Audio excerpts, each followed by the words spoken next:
Assalamualaikum warahmatullahi wabarakatuh. Perkenalkan, nama saya Elisa Desvianti dari Prodi Pendidikan Bahasa Inggris Universitas Negeri Padang. Baik, pada kesempatan kali ini saya akan menjelaskan tentang upaya pembaruan pendidikan. Yang seperti yang kita lihat saat ini, pendidikan merupakan suatu komponen yang penting dalam kehidupan kita. Dengan adanya pendidikan, kehidupan seseorang akan lebih terarah. Pendidikan tidak hanya memiliki pengaruh pada individu kita, tapi berpengaruh juga terhadap negara kita. Pembaruan pendidikan merupakan faktor yang sangat penting bagi kemajuan pendidikan, sehingga inovasi pendidikan di Indonesia berjalan mulus seperti yang kita harapkan saat ini. Pengembangan dan peningkatan mutu pendidikan di Indonesia telah dimulai sejak lama melalui proyek-proyek pengembangan pendidikan dasar dan pendidikan tinggi, baik yang upaya pendanaan dari APBN maupun bantuan dan kredit luar negeri. Hasilnya dapat dilihat bertambahnya jumlah dan jenis sarana, serta bertambahnya jumlah guru dan tenaga kependidikan yang mengikuti pelatihan.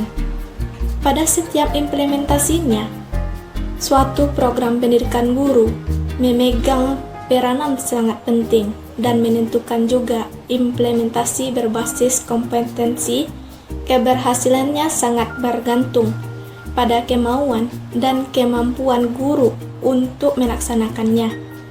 Guru adalah kunci upaya pembaruan di sekolah.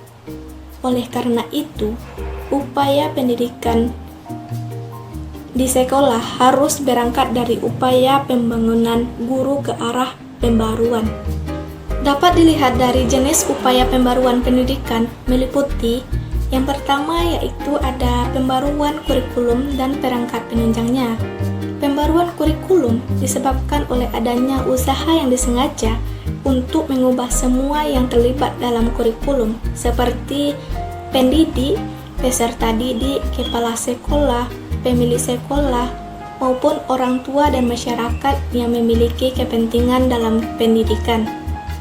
Kurikulum dapat dilihat dari segi orientasinya, strategi, isi atau program, dan metodenya.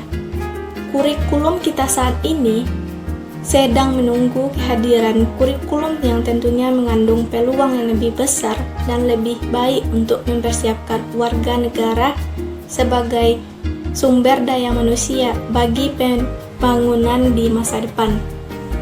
Bentuk pembaruan kurikulum pendidikan dasar dan menengah adalah menerapkan kurikulum 2013 pada pendidikan dasar dan menengah saat ini. Penerapan kurikulum 2013 dituntut peserta didik lebih aktif dalam pembelajaran dan pendidikan hanya sebagai fasilitator dalam pembelajaran.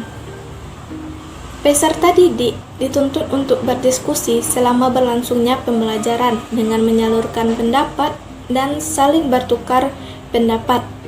Untuk pembaruan kurikulum pada tingkat pendidikan tinggi, seperti saat ini menerapkan kampus Merdeka Belajar.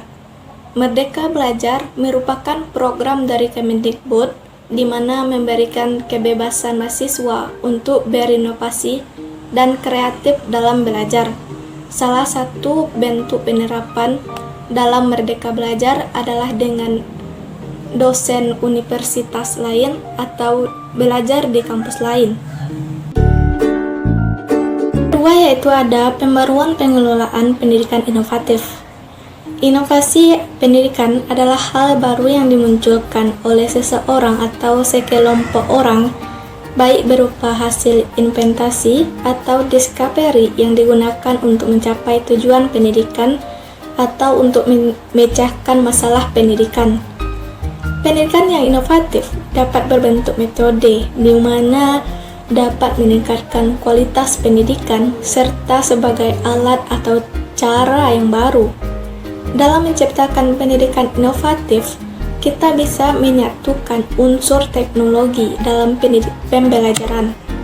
Tujuannya adalah membuat pembelajaran menjadi menarik perhatian dan efektif untuk dilaksanakan. Seperti yang kita ketahui saat ini, tidak semua masyarakat di Indonesia dengan mudah untuk menduduki bangku pendidikan. Banyak sekali masyarakat yang terhalang untuk bersekolah dengan baik, sehingga mereka tertinggal dalam pendidikan. Untuk itu, perlu adanya pengelolaan pendidikan inovatif seperti SMP terbuka, SMA terbuka, atau universitas terbuka.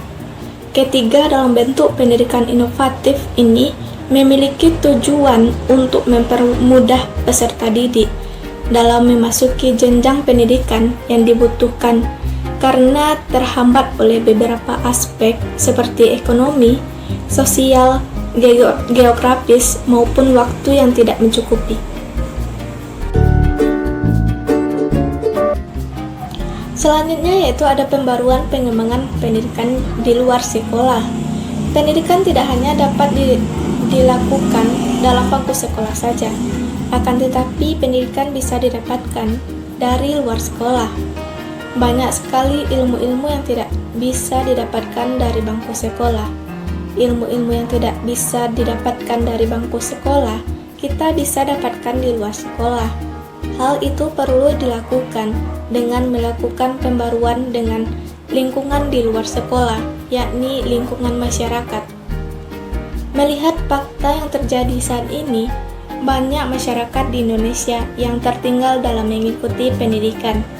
Mereka tertinggal pendidikan disebabkan dengan adanya faktor-faktor seperti faktor ekonomi, sosial, dan geografis, dan faktor lainnya. Mengingat tuntunan zaman yang semakin maju, yang semakin tinggi, untuk mendapatkan pekerjaan yang layak, dibutuhkan juga skill dan pengetahuan yang tinggi pula. Pekerjaan yang layak membutuhkan dokumentasi penting, sebagai bukti karyawannya memiliki spesifikasi yang bagus seperti ijazah. Untuk itu, masyarakat berlomba-lomba dalam menyelesaikan bangku pendidikan setinggi mungkin. Akan tetapi, bagaimana dengan nasib masyarakat yang tertinggal akan pendidikannya? Pemerintah juga membentuk program kejar paket A, paket B, dan paket C.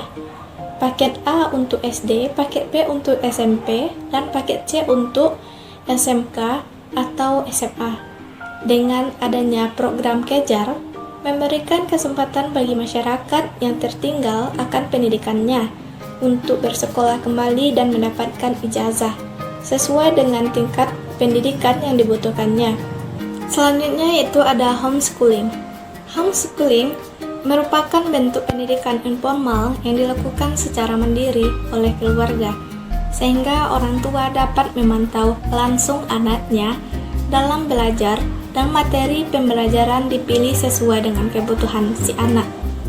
Homeschooling dapat dilaksanakan kapan saja dan di mana saja. Tidak hanya dilakukan di ruang sekolah, akan tetapi bisa dilakukan di rumah.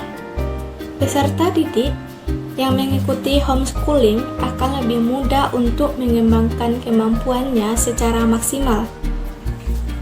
Homeschooling bisa dijadikan sebagai solusi dalam meretas permasalahan ketidakmerataan pendidikan di Indonesia.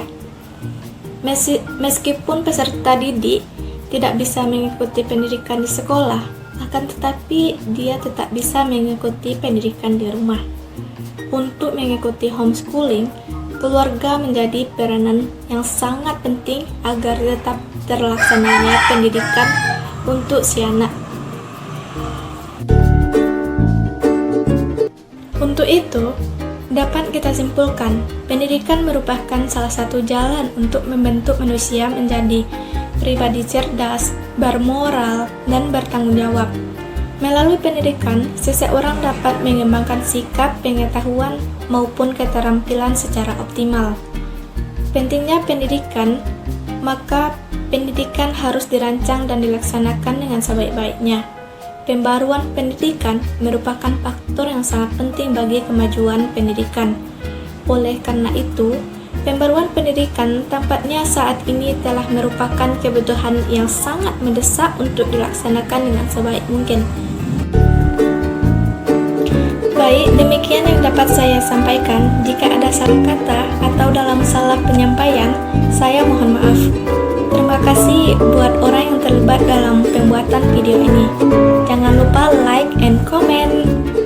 Saya akhiri dengan wassalamualaikum warahmatullahi wabarakatuh.